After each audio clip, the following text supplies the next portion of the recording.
Hey everyone, Chris Sawyer here. The Varietal Show is back, part two with Dyer Vineyards. Um, Talking with Dawnine Dyer here. Dyer Vineyards in general. We're on mountain. We're basically on the mountain, the Mayacamas Mountains, and we're in Diamond Mountain Diamond Mountain District. District. Yeah. Let's be sure that you guys know it's got a district at the end. So Diamond Mountain District here in Napa Valley is right, basically due west of Calistoga, right around this bend here. We talked a lot about the Cabernet Sauvignon, which is amazing from here, and what an impression this little baby area, 5,000 acres, not very big, especially versus Napa Valley, which is bigger, and we're just on the Mayacamas, and way over there is the Vaca Mountains. So we're talking about two different districts, and appellations all spread along here through the mountains and also on the valley floor. But we're getting into some of these great varieties. Cabernet Sauvignon, Cabernet Napa Valley Cabernet. Anyone ever hear that term? Yeah, yeah. We all love it.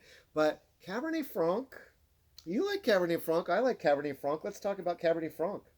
So we originally planted Cabernet Franc as a blender. I mean, Yeah, the Cabernet blend is the wine that yeah, we intended to make yeah, when we planted the property, and we were looking for the variety that would support that yeah, Cabernet, bring that je ne sais quoi yeah, to the to the wine that would build in some yeah, complexity and quite frankly kind of chisel away a little at the rough edges of the Cabernet.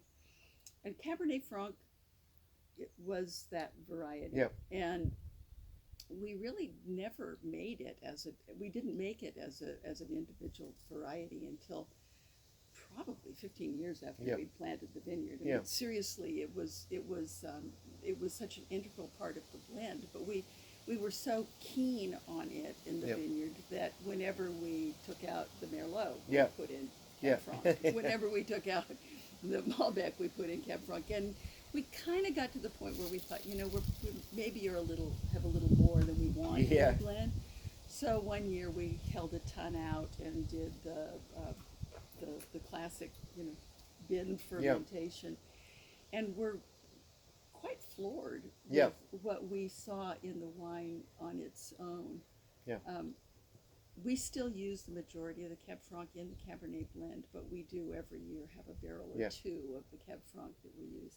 And it's got that classic kind of graphite yeah.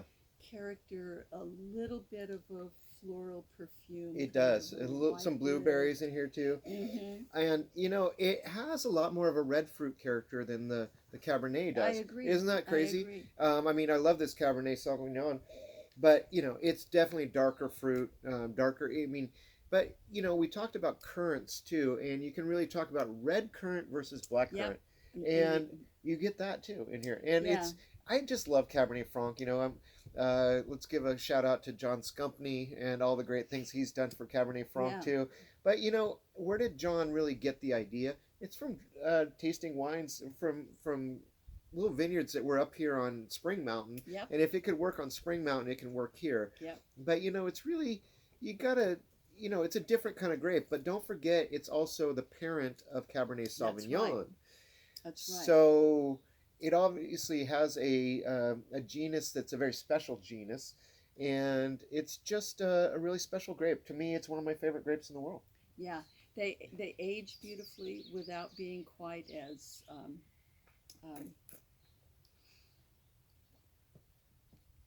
edgy. Yeah, I'd say yep, that there's a little bit more kind of natural expression of acidity. yep, Sometimes you even get these things that are there's always a little earthy forest floor, but even sometimes a little kind of almost a rhubarb kind yeah, of edge that's again yep, probably that bright cherry or plum or yep, something yep, that's kind of yeah. elevated. And um, It's really it's good. it's it's a wonderful kind of changeling because Yeah, it I had someone use this expression, and I can't remember who it was right now, but recently, and they talked about a glass of wine yeah, or a bottle of wine having enough space mm, that you can taste all the individual components that you don't.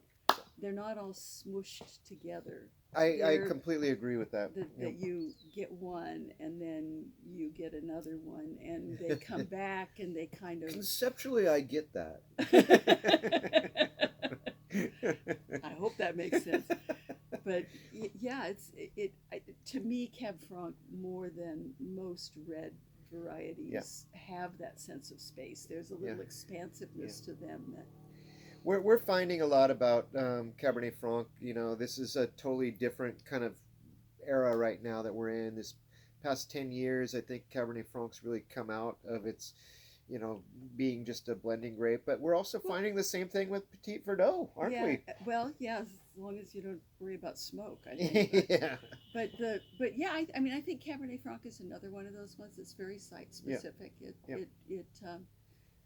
It's for us, it's kind of a new opportunity to like dig in again to what's going on in the vineyard and the area.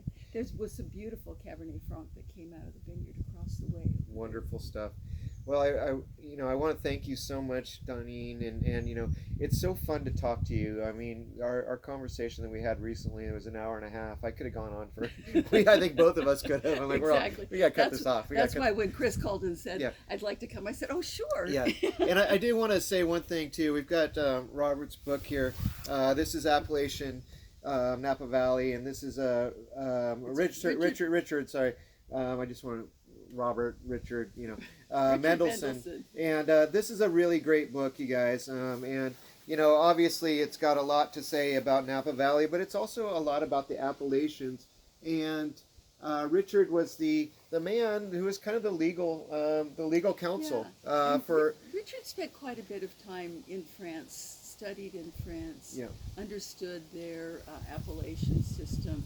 So when these things, when the U.S. federal government started the AVA system, he was kind of right there, very interested in exploring that. He teaches a class at Berkeley in wine law, and but it's also got a lot of the history of how we got to the place where we are. Right.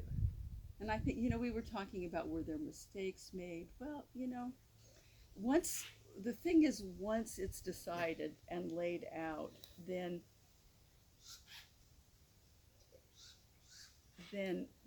there really are no longer mistakes. They're just part of the historical framework.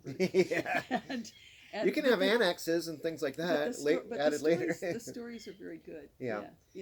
No, I mean, I think that this is a very special thing. When, like I said, we think about Napa Valley, we think about Napa Valley Cabernet, and that's like Napa Valley Cabernet. It's just those three words together are very big words. But it's not just about the valley, and it's not about individual, accomplishments. It's about a whole picture. It's also about a legal border.